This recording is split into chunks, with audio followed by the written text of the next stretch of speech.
Hi, all, welcome to Polity series. Today's info is Voting System of President of India. Let's see in short note. According to the Constitution, when the president is chosen, there must be equality between the union and the states cumulatively, as well as similarity in the representation of the several states. In order to do this, the number of votes that each elected member of the parliament and each state's legislative assembly is eligible to cast in the election will be decided as follows. According to the quotient derived by dividing the state's population by the total number of elected members of the legislative assembly, each elected member of a state's assembly will have as many votes as there are multiples of 1,000. This can be stated as follows.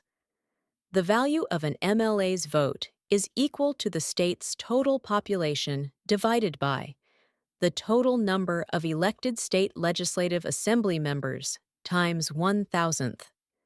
The number of votes allotted to members of the legislative assemblies of the states is divided by the total number of elected members of both houses of parliament to determine the number of votes each elected member of either house would get.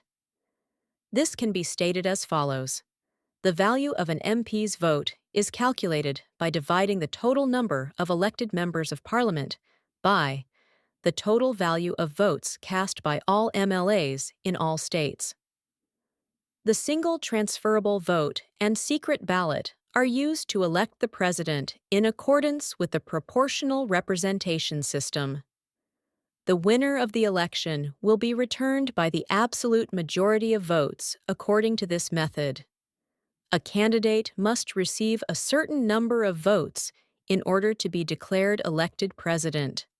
By dividing the entire number of valid votes cast by the number of candidates to be elected, in this case, only one candidate is to be chosen president. Plus 1, the quotient is increased by 1. This yields the quota of votes.